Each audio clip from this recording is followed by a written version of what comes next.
Kaido Takagi has been exploring the dungeons for 2 years, and his best bet against slimes is bug spray. Then he finds a very rare servant card, an angel Valkyrie named Sylphie. As he leaves and cashes in on the slime's core for money, he asks Hitsugaya about the worth of a servant card. Probably 1 billion yen, heading home looking like a spaced out idiot. So Kaido exits the dungeon back to his real life. Apparently, mysterious dungeons have been popping up on Earth since 13 years ago. He reunites with his pals, Hayato Mizutani and Shinji Uyama, both of whom have given up dungeon exploring a long time ago. Then there's his neighbor Haruka Katsuragi, whom he wants to keep this dungeon exploration a secret from. On his next dungeon expedition, Kaido decides to use the card and summon a servant, Sylphie, who can detect slimes. Being overpowered, she easily destroys them. However, she gets hungry after that and has to eat its core. This is Kaido seriously thinking that this method might save him the cost of buying bug sprays, but he'll have nothing to cash in either.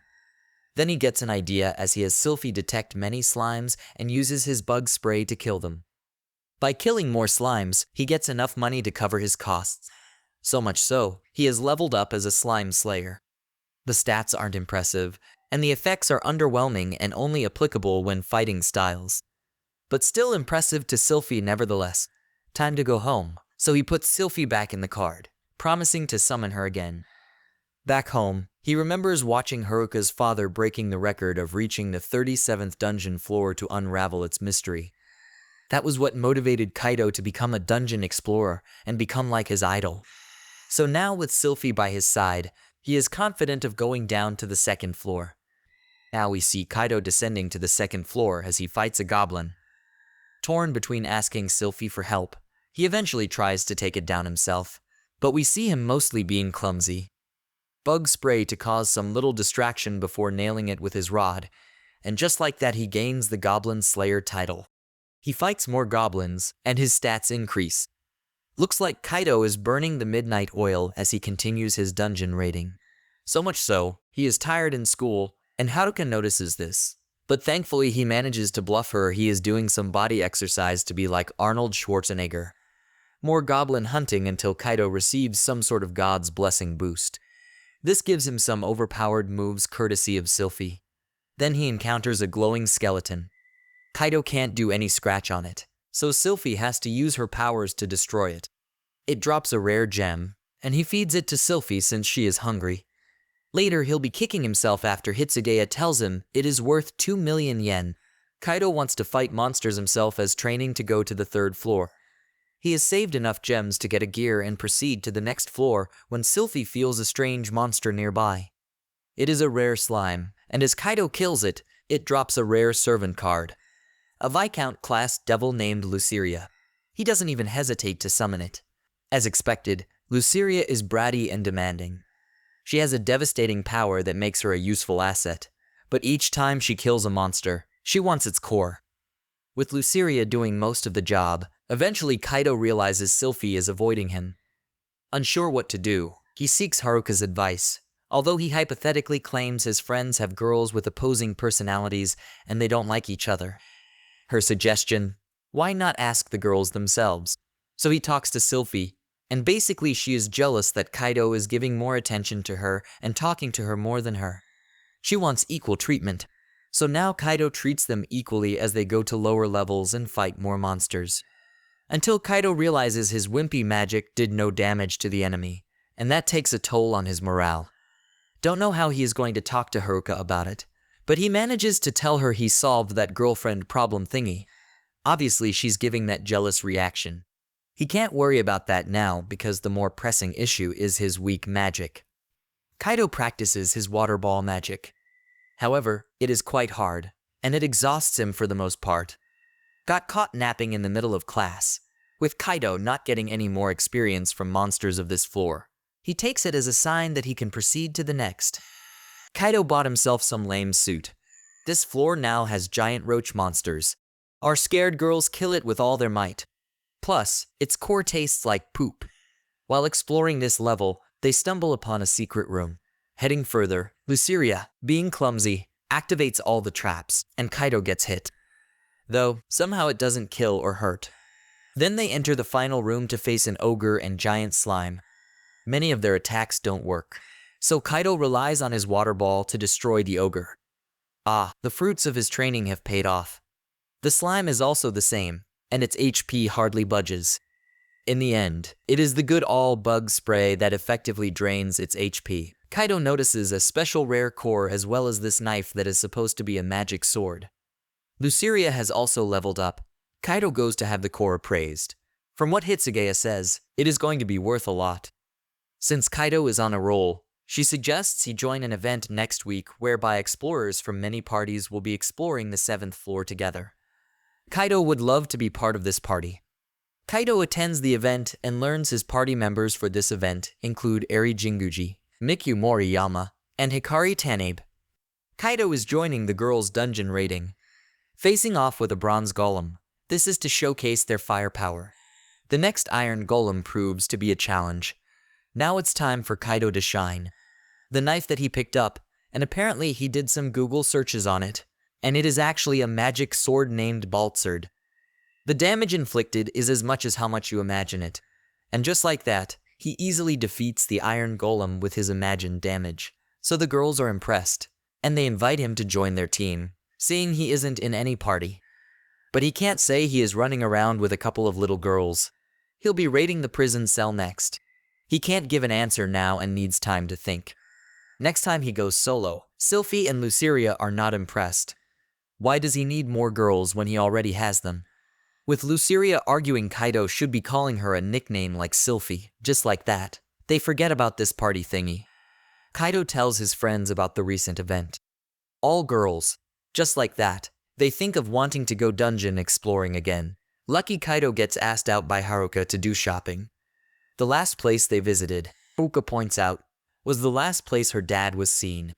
He hasn't come back since, and he promised her dinner. Trying to warn Kaido about not to do something dangerous, but Kaido can't be bogged down by that. He has bigger dreams to achieve and prove to her. The girls suspect that Kaido wants to join a group with other women. When confronted, he tells the truth. Although Luceria is against it, Sylphie decides to follow her master's wishes. Kaido explains that he wants to join a party to improve his skills. At this rate, the girls will surpass him, leaving him behind. He makes a deal. He won't summon them while he is in a party. Back home, Kaido grows nervous about making the call. Unsure of how to calm his anxiety, he reaches out to Haruka for advice. She shares a trick her father taught her when she was preparing for piano recitals. Encouraged, Kaido musters the courage to call Eri and agrees to join her party, though they can only meet on weekends since the girls still attend school. We then see Kaido and the girls on their first dungeon raid. The scene takes a sudden turn when they are shocked to discover a dinosaur, something that shouldn't be on this level. Nessie, as they call it, turns out to be hostile.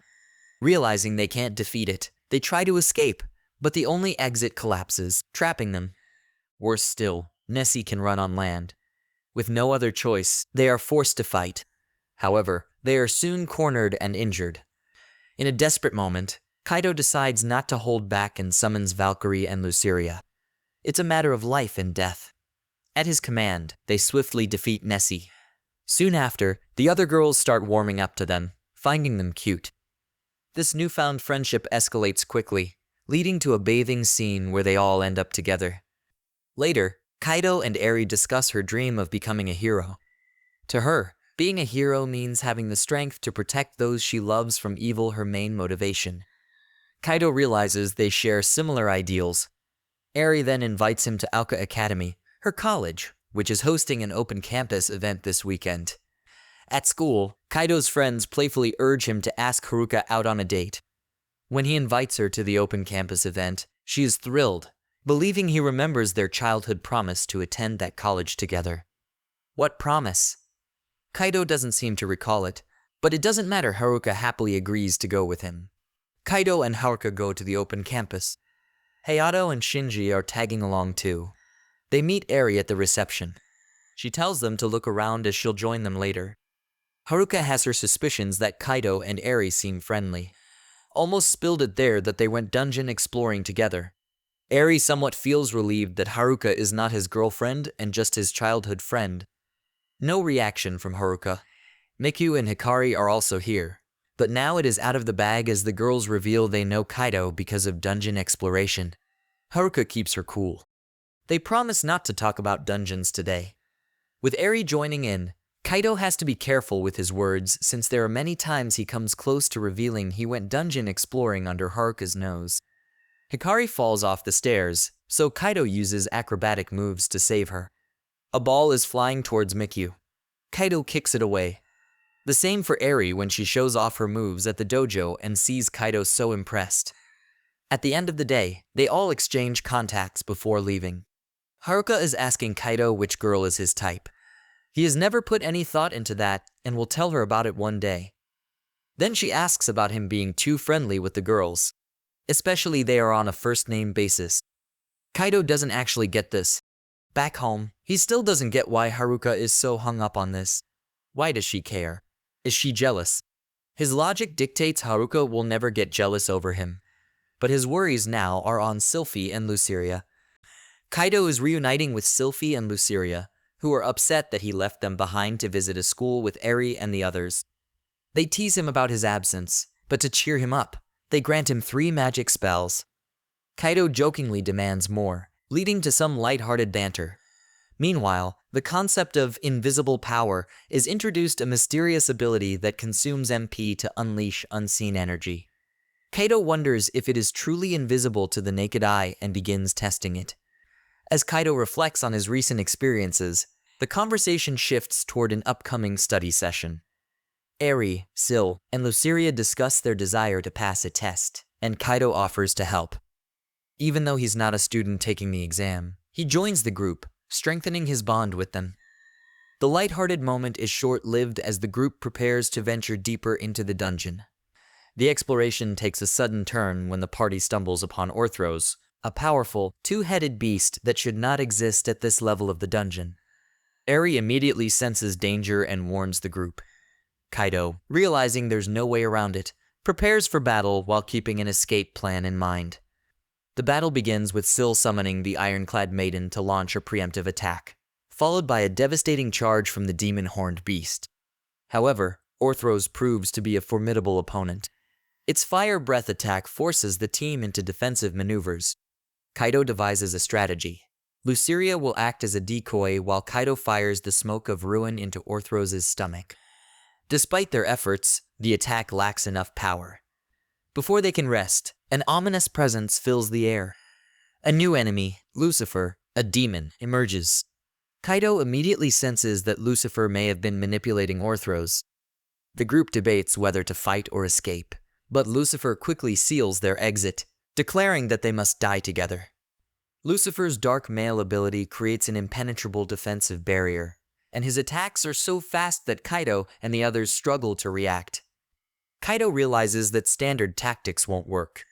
He recalls the secret technique of Gluttony, a dangerous ability that temporarily boosts a person's power at the cost of their life force. Desperate to protect his friends, Kaido prepares to activate Gluttony, despite knowing the immense risk. With no choice left, Luceria does so and reverts to her busty grown-up form. She easily defeats Belia. Then she shows off all her sexy curves to Kaido despite him dying because this form is stealing his HP, and she won't relent until he promises her stuff. Hope he learns to value his life from now on. With Belia dropping a servant card, he wants to summon it, but Luceria advises against it and claims this level is low level. Just sell it. He won't and summons Belia. Kaido regrets doing so and wants to sell the card, in which Belia cries and begs him not to. And so Belia is now his loyal servant. Kaido sells the core the Orthos drops. It is worth 24 million, and he wants to split it among the girls, although they claim it is all his. Belia hopes to be given a sword so he could fight. The best Kaido could do is a rod. Belia isn't adept with it and a bit slow. More monster hunting as well as Belia testing his healing abilities on Kaido. More monster fighting. And I suppose this part is to showcase Sylphie doing her singing that boosts the rest. Kaido then manages to buy an expensive sword for Belia. He is in tears and promises to use it well. Now look at him slice all the monsters with ease. Kaido hopes to learn some swordsmanship from him, and Belia could even start right now. Too bad Kaido is not convenient now, as he wants to head home and rest. The program tomorrow is group study at Aries' place. Sylphie and Luceria are pouting so much. And so we see the whole gang, including Haruka, at Aries' dojo. Girls get a nice chauffeuring to the main house while the guys have to walk all the way. As the study session starts, Haruka is obviously looking worried at how close Kaido and Eri are. With other girls asking for Haruka's help, Kaido explains all the good points of her. They can't concentrate, so Eri suggests going to the waterfalls. It's not for fun but meditation. Cold treatment coming up. The next day, the adventurers return to dungeon exploring, all freshened up. They manage to head deep down to level 10 after battling lots of monsters. Suddenly Hikari collapses and starts coughing blood. The flashback shows Mikyu was some card game expert. Nobody could beat her. Life was so boring, until Hikari came along. Well, even if Hikari couldn't beat Mikyu, at least she provided some challenge. Now Hikari is unconscious in a hospital bed. Hikari's parents are thankful for her friends, but apparently this is too much for Mikyu to take, so she runs away. Kaido and Eri catch up with her to learn more about her past. Mikyu and Hikari became friends and even won some card championships together. And that was the first time Mikyu saw Hikari collapse. It seemed Hikari never told her about the illness she is suffering from. Since Mikyu can't bring herself to tell others, Hikari's father does the honors. Whatever this unspecified disease is, it will cause all of Hikari's organs to fail. Modern medicine can't help. Might not live through next year if she collapses again. The reason Hikari looks fine is because of the meds suppressing her condition. At the same time, father learns Hikari has been venturing into dungeons. So she lied about joining her friends at the park. But he understands because it's what she wanted. The reason why Mikyu and Hikari started dungeon exploring is because of a rumored item known as an elixir that cures all. They're not doing this just to benefit Hikari, but it is Hikari's dream to become a hero for all who are suffering from this illness. Eri and Kaido are also in to find this elixir, so we see the usual gang minus Hikari fighting camels in the dungeon. Kaido gets captured by a sandworm. Luceria thought it was her turn to shine, but Belia stole it and saved Kaido. After their adventure, they return to the hospital to tell Hikari of their exploits. Later, Kaido gets a call from Haruka, who is also worried for Hikari. Kaido then remembers Hikari's dad calming his daughter down because he wanted to explore the new dungeon. Time for Kaido to be a hero because he goes back to the dungeon himself. Kaido has been going down to the dungeon, and his tardiness and tiredness are so obvious. Hikari is all on his mind. So much so, he has Hayato and Shinji accompany Hikari at the hospital instead. Then she learns from them that Haruka is the daughter of the legendary captain who suddenly went missing on the 41st floor. She thinks the reason Haruka has never visited her is because this place is close to the dungeon, and it reminded her of her father. Hikari vows to go deeper than that to find her father and hopes Haruka can come here. We see Kaido and the girls doing their usual dungeon raiding. Once they cash in, it seems Kaido wants to split their spoils for Hikari's portion too despite her not being around. With Kaido doing more solo jobs, his fatigue is showing. His friends tell him to take a break. Even Haruka is worried and advises him to do so despite knowing he is doing this for Hikari. But he can't and continues. So Kaido is down at this icy floor, and they're being attacked by a wild boar stampede. Kaido takes fatal damage, although he survives. Once the stampede is done, his familiars try to heal him. Belia's dark cure can't save him. Then Sylphie and Luceria take turns giving him their potion to drink. Eventually, he revives. He is taken to a doctor, and thankfully his condition is not serious. Eri and Mikyu are worried when they see him, and even more so, they notice he is shivering in fear and admitting how scared he was. This shame has him wanting to walk himself home instead of accompanying him. And is he apologizing to Hikari? Kaido is burning all his memorabilia on his hero. He goes to apologize to Haruka and spill the beans. He admitted her father was his hero and wanted to be like him. But when he went missing and people started mocking it, he could see how agonized Haruka was. But he was too weak to do anything to help. That is why he decided to do this dungeon exploring to prove them wrong and become a hero. But after farming slime for 2 years, he realized he was heading nowhere. Now after that life and death experience, he is afraid to go back. Haruka says she is happy he did this for her. But now he is doing it for Hikari.